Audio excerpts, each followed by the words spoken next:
country's most senior female officers.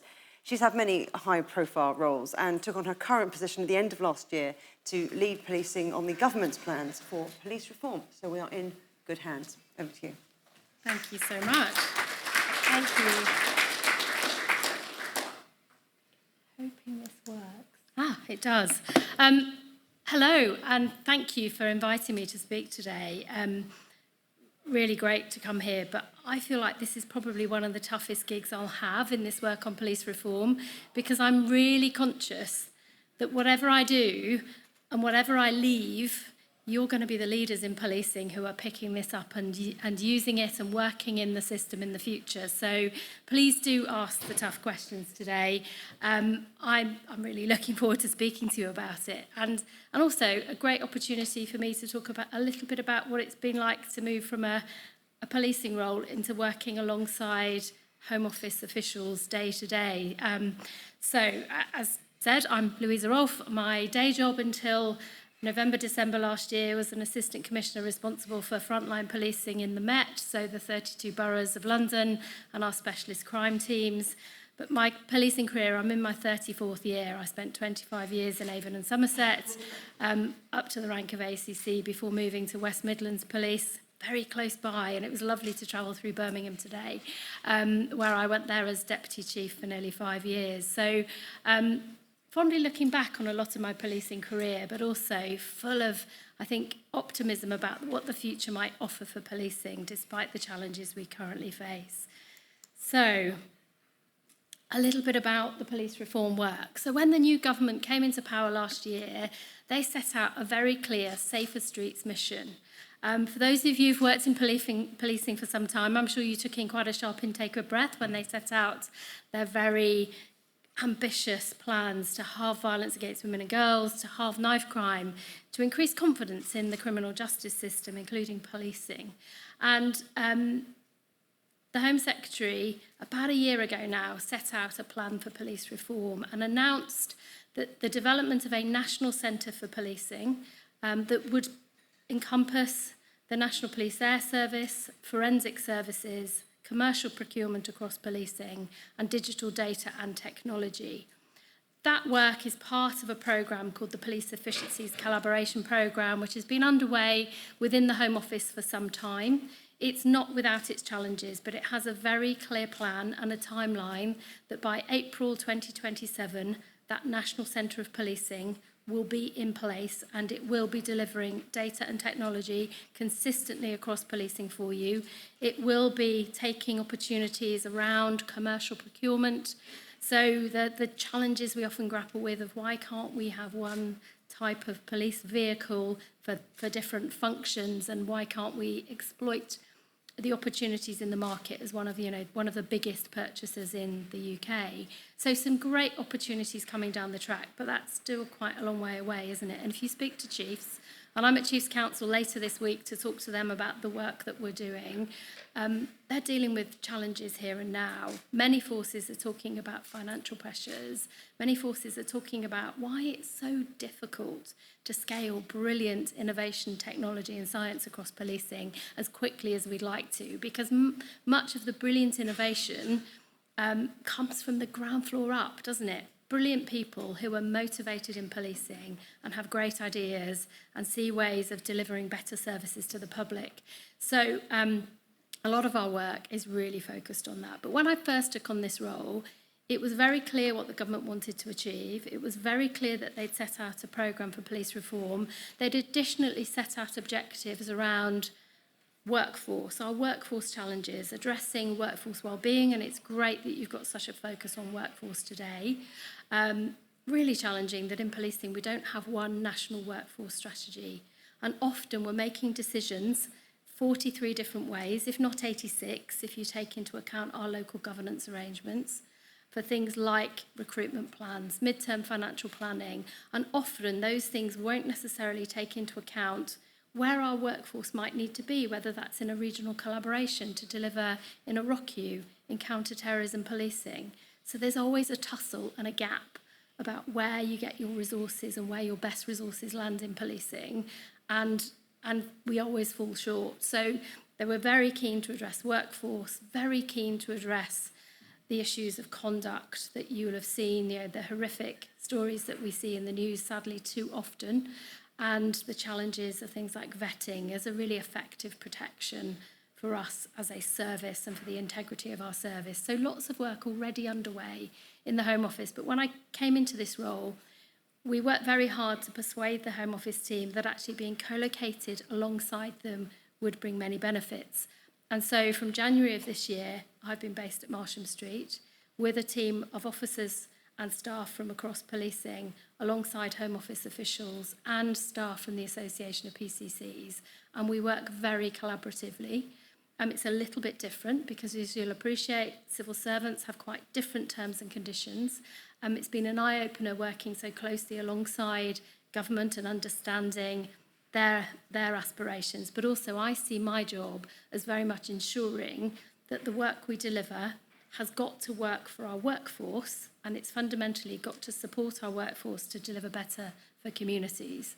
And that is very much part of my job. Day to day, when I'm hearing about work or ideas or suggestions, I'm very focused on, will this actually work for our workforce? Will it actually work for communities? Will it deliver better? And I'll talk a little bit about that in a moment. We've also been looking at, why? What is the case for reform? And you heard from Gavin Stevens this morning, his really powerful address about the case for reform. And, if you started with a blank piece of paper now, you wouldn't design policing with 43 separate forces that are all of very different sizes, from the Met, which is just shy of a quarter of policing in England and Wales, with nearly 50,000 people, more than 30,000 officers, to the next biggest force, the West Midlands Police, with around 10,000 officers. And then to forces like Warwickshire, where we sit today, where I think they're just above 1,000. So, really different scale and size, but it isn't just about that scale and size. Different funding arrangements, whether that's the amount of precept that you rely on versus the amount of government grant, and therefore how cuts in different places make a big difference for you, and how, policing is a local business. So nothing in this is about taking away the importance of local context and delivering for communities. But there have got to be some opportunities to do things better, to ensure greater consistency for our people.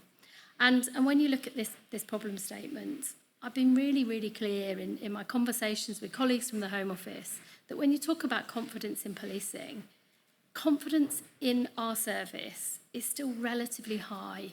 If you compare us with other public sector organisations, journalists, estate agents, ministers, politicians, it's still relatively high, but all of us know that it's fallen. And some of that is because there's a growing gap between what the public expect us to be able to do and the capability we have available to us, whether that's science and technology, whether that's workforce, or whether it's just the fact that so much has changed in terms of, a huge proportion of crime and incidents we deal with now are online. And our service was, the way it's constructed at the moment was last really redesigned in the 1960s, when the world was a very, very different place. So we've settled on this description of a burning platform for change with all chiefs who've been really supportive of the work so far. We've also looked at, if we're going to say the big ticket reasons why, recorded crime risen by 50%. Now, some of that I know will be because we are, new crimes that we might be more aware of now and more focused on than we ever were in the past, like violence against women and girls, but also the real-term budget reductions, the fact that forces no longer receive a capital funding, which does make things like investment in science or investment in our estates or equipment incredibly challenging. And as I mentioned, trust was still relatively high, a sizable reduction since 2016. So really challenging times for us. So where do we think the opportunities lie in reform? So we've grouped it in three areas. We want to be able to set up policing to better meet the threats of not just today, but the threats of tomorrow. We think we can increase the impact of policing through driving greater consistency, efficiency and effectiveness. Now, this is not a programme about saving money. There are some efficiency requirements set out in the Home Office for their Police Efficiencies Collaboration Programme, but the Police Reform Programme is not about taking money or assets out of policing. But what we want to do is drive efficiency so that you can achieve more with what you've got. Improving the professionalism of our service. More effective working in partnership. If we go back to those challenges of halving knife crime and halving violence against women and girls, we are only going to achieve that if we work really effectively in partnership with others to prevent those crimes ever happening. That's a win-win because we prevent the harm, the long-term impact of those offences on victims. But additionally, we know, if you look at the data, and I've been a domestic abuse lead since 2013, and I work really closely with the leads for other violence against women and girls offences. When you look at the data, the fastest growing groups of victims and perpetrators are the age group 16 to 19. But the Office for National Statistics don't count anything below 16. So it's probably even younger. And the answer to addressing those crimes is not to lock more people up. Of course, we want to focus in policing on the most dangerous perpetrators. We absolutely want to apply justice sanctions where appropriate. But if we're going to halve those offences, we've got to think with others about prevention. And when you look at confidence in policing, the College of Policing did some brilliant work on public confidence, an international literature review that identified the most effective way of improving confidence in policing is through really good problem solving with local context, place-based levels. So this work has got to be about how at a government level policing can more effectively influence other government departments to work with us on preventing crime and preventing opportunities for crime, whether that's the Department of Health, whether it's social care teams, local authorities, education, but also at a local level, giving PCCs the information and support they need to really drive effective local problem solving to prevent and reduce crime. So we've tried this next slide is a little bit busy, but we've tried very hard to be really clear when working with the Home Office how the work they've got underway and the aspirations from chiefs across policing align together to help us in terms of modernising policing to better address those threats, to raise those standards and to increase efficiency across our service. But I won't dwell on this slide because I'm sure you want to know when some of this might be happening and what's actually happening. So, in the short term, there will be a national police performance framework. There's a director in the Home Office, Ian Kaplan, who's already established a police performance unit in the Home Office. They're also working really closely with the Inspector of Constabulary, looking at a replacement for the current approach to putting forces in special measures known as Engage, and looking at how performance might interact with HMIC inspections to try and stop pulling forces in too many different directions.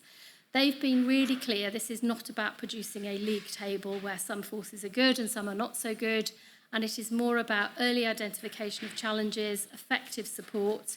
We've worked with them to persuade them that effective support often comes from within policing, and that we need to be better at identifying how we can effectively support forces.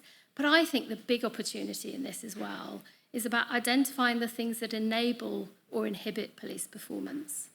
We all know, and those of you that are focused on issues of things like children missing, mental health crisis, we are often the service of first and last resort when other agencies have made cost-cutting decisions to retract their services.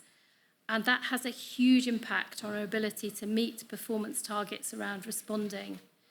Huge impact. It's scandalous that many, many children are going missing from poor quality, privately commissioned care facilities.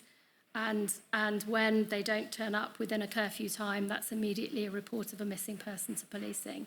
And because of our challenges over the years when we've not necessarily joined the dots of child sexual exploitation or grooming gangs, we've now wrapped a hugely engineered response around each one of those cases, and it's drowning us.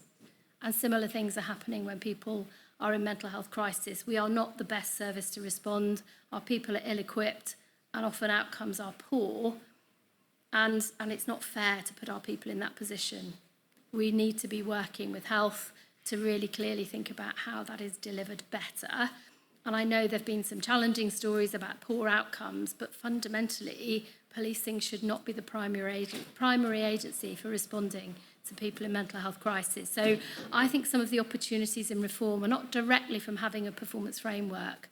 They're from the fact that at the moment, when it comes to a performance challenge in policing, there are normally 86 voices with potentially 86 different views about why a force is performing in one way or another and what the national performance picture looks like for policing. Having one coherent view brings us greater influence in the system, doesn't it?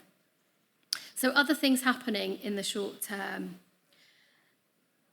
The Police Efficiencies and Collaboration Programme, it's a long-term programme, but by 2027 there will be a national centre of policing with those first 4 capabilities I've mentioned.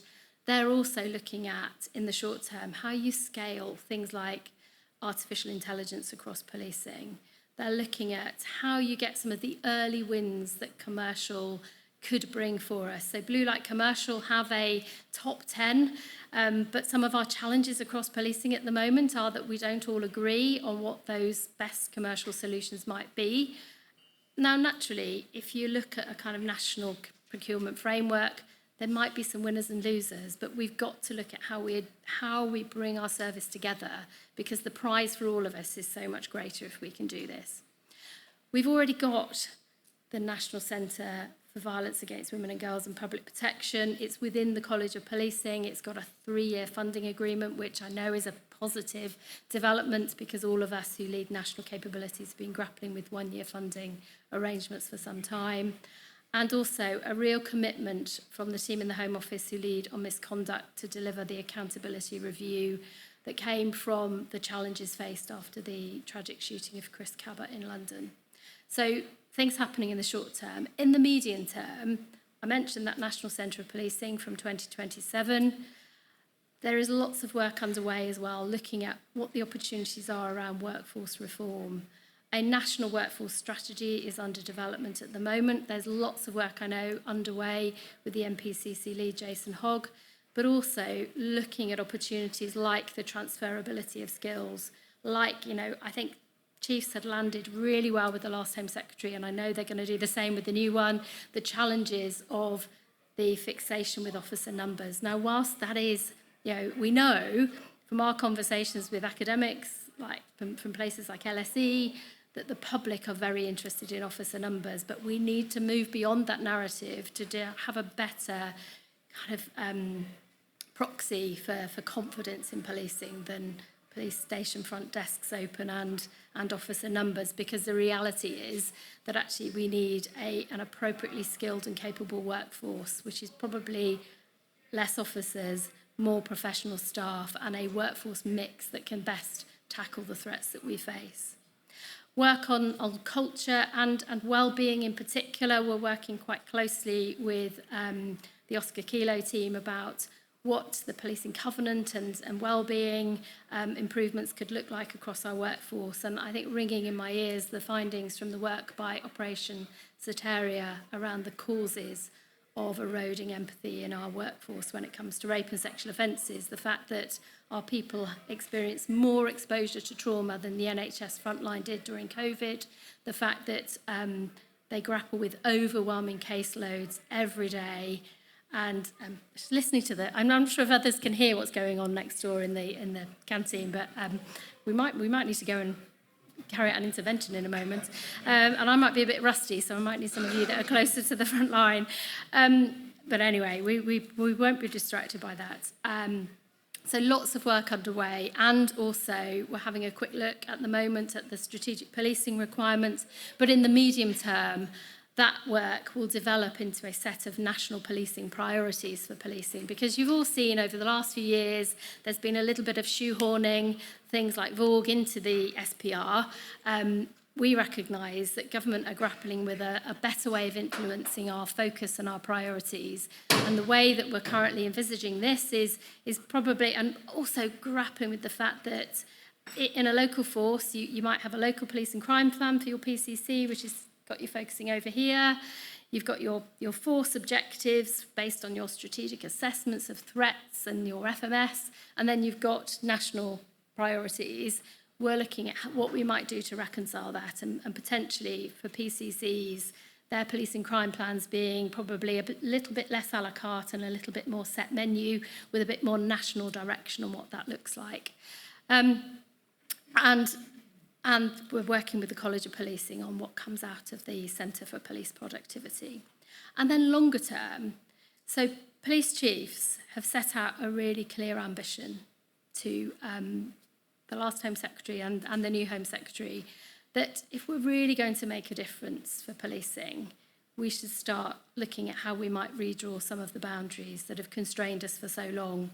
The fact that we have so many separate national entities, a College of Policing, the National Crime Agency, we have the ROCU network, we have the Counter-Terrorism Policing Network.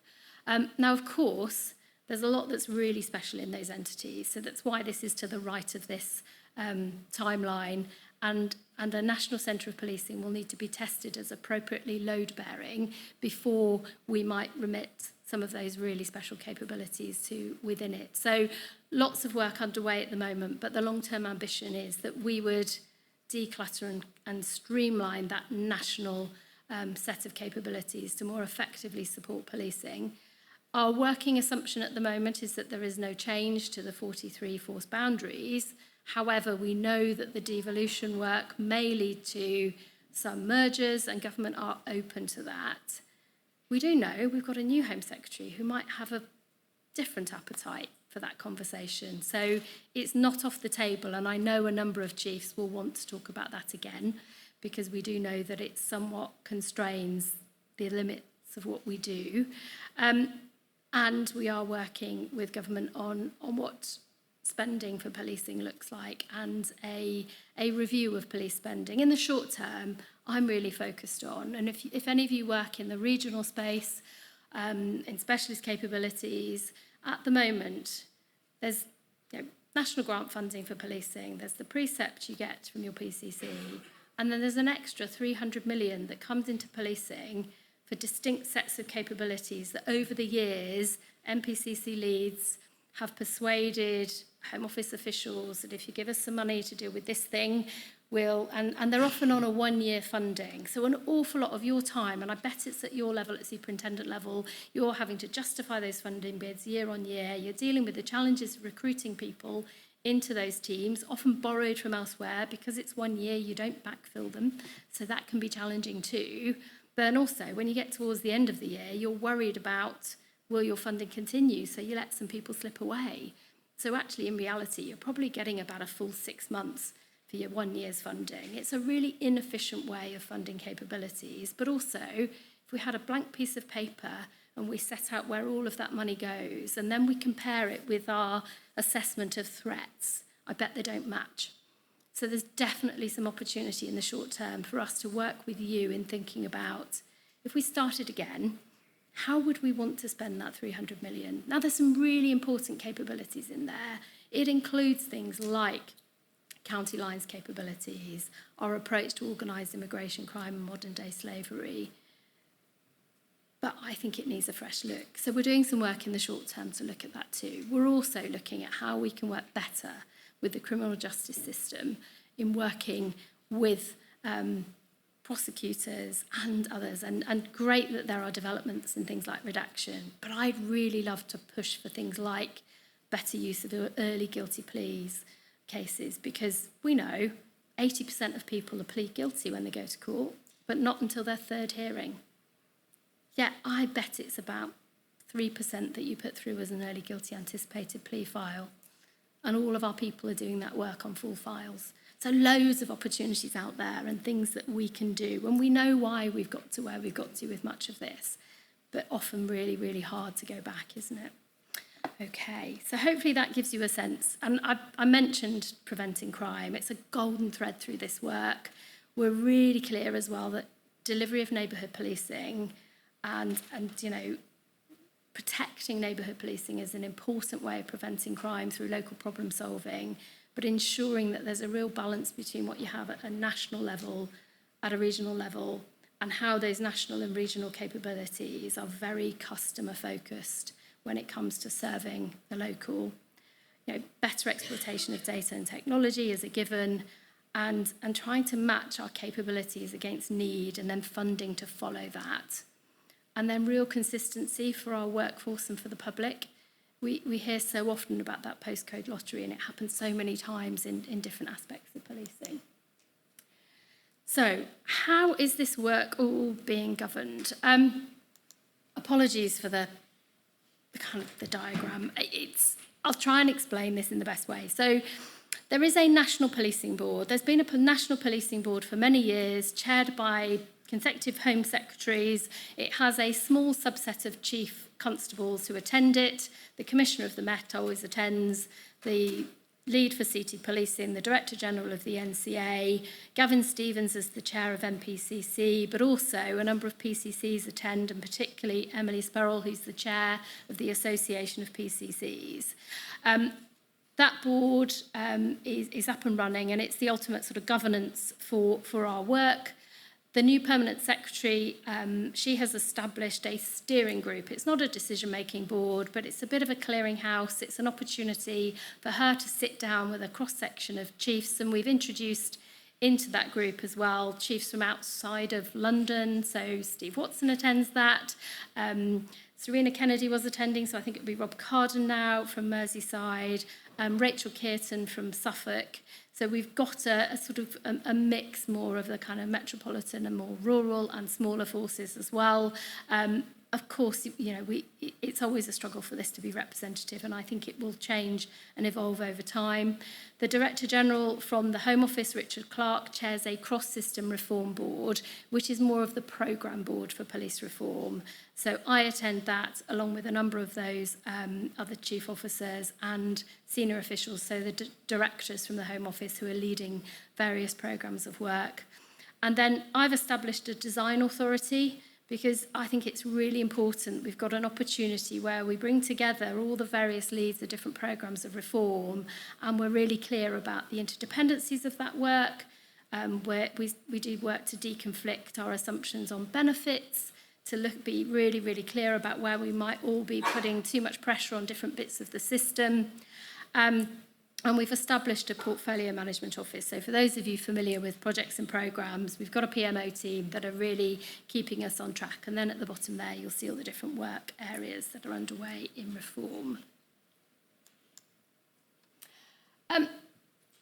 For those of you who've been thinking about, so what does all of this mean in terms of what will happen at a national level in policing in the future? And I talked about that ambition of bringing together those national capabilities. So we've been doing some work as a team on, so if you're going to construct that, what would the overall operating model for policing look like? What would the relationship between the local and the national and the regional there look like? What would be the role that government plays? What would be the role for PCCs and chief constables? And how does this work? So we have done some initial work with this, and as a starting point, we looked at, So what are our working parameters and our assumptions? So based on the scope that we've been given by the Home Secretary, that tripartite governance between Home Secretary, Chief Constable and local governance, Mayor or PCC, is retained, but Home Secretary really clear and Home Office really clear. They want that slightly rebalanced. I talked about a little bit more set menu in local police and crime plans, a little bit more of a rebalance. Now, there are some things that have clearly influenced government's view in this, things like their experience of the disorder following the Southport attack last year, where I think the last Home Secretary described it as a brilliant policing operational response, but it was despite the system, not because of it. And she saw police leaders having to work incredibly hard to negotiate with their peers about the deployment of level 2 capabilities, etc. So a number of things have influenced government in wanting that greater national ability to influence. But of course, we've got to have the right checks and balances in that. We've got to protect against what the future might bring in terms of new governments, new Home Secretaries in the future. And I think our learning of, some of the challenges, certainly in the Met in the last few years, have different Home Secretaries having very different views on their role in policing has been, influential in our thinking on this.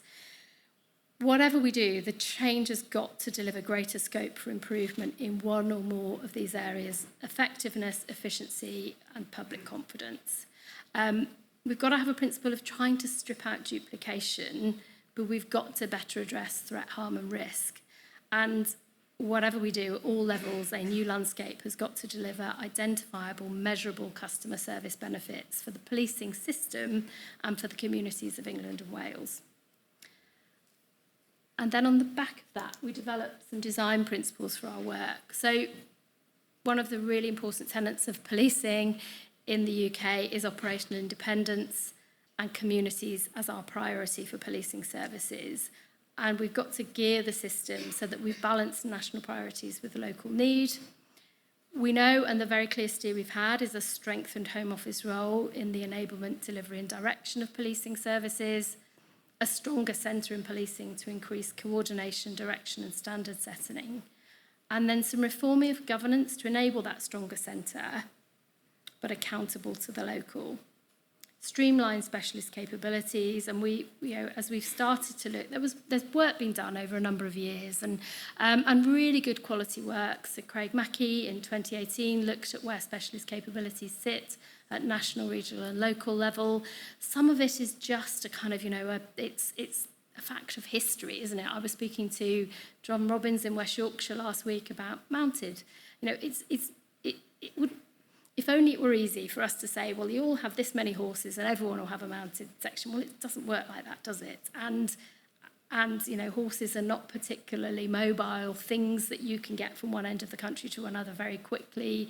You have to think of all of those animal welfare requirements, but you also have significant on-costs around having a mounted section. So you end up with those capabilities being delivered at the moment as a result of history, and which forces over the years had chiefs who were very keen to retain them, but also then real challenges around if you want to move them around and use them in things like disorder when it's happening nationally, how you do that. So we've been thinking really hard about what some of those things might look like. Whatever we do, it will need some delineation between assurance and delivery. If you bring the College of Policing, which at the moment holds standards for policing, you're going to need some clear water between that and the operational delivery functions in a national centre. So we've been thinking about how governance might enable that. And you need a system with enough flexibility to respond to emerging threats and future challenges. And I loved the slide earlier that talked about, if you're dealing with turbulence, your biggest risk is using your thinking of today to tackle it. You need to be thinking ahead consistently. So, and as we've done this work, we've spent time with colleagues internationally who've reformed their policing structures. So we spent a very busy 24 hours on the Eurostar going to the Netherlands and back, to meet Dutch colleagues who in 2010 went from over 100 separate policing organisations to 10 regional police forces with one national service. Their national commissioner is the line manager of the chief constables who run those 10 regional forces, but those 10 regional forces remain autonomous, they remain very locally focused, but the National Commissioner's job is to ensure that they have the capabilities they have for now and for the future. Really interesting when they talk to us about their construct. And we went out on patrol with officers in Rotterdam, and it really struck me because I walked into a police station, they spoke perfect English, which is always, when you're a Brit abroad, it's shaming, isn't it, when you think, goodness, they all speak perfect English. But they spoke perfect English, and the challenges they described to us really resonated. I could have been in Bristol, I could have been in Birmingham, I could have been in any part of London.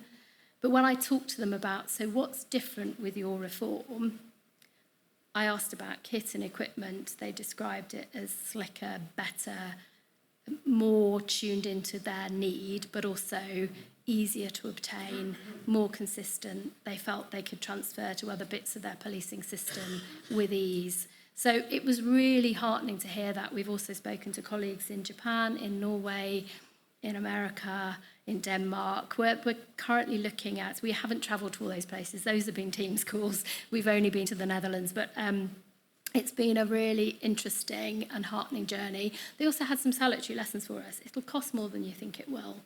that reconciling technology is so much harder than you think it's going to be, but it's so worth doing. So some really interesting things. And imagine a world in the future for policing where you as superintendents don't spend half of your time as the SRO for implementing the new tech system. You'll literally have something supplied nationally to your force, and it's the same as every other force. So really, really hoping that this is coming down the track for you. So a little bit about what's happening. So some of you are aware of the process for legislation. There will be a white paper. The government have, Home Office teams have been drafting this. Last Home Secretary had seen it. It hadn't yet got through the sign-off process. It's with the new Home Secretary and her team. She has been really clear. She wants this white paper to be focused on what would be a positive improvement for the policing workforce, what will free up police time. So that's really, really positive. And the timeline. So I won't focus on the top line because we're already at the end of that. When the white paper is published, which will be this year, I don't have a date yet, there will be a formal consultation process. There will then be a formal government response.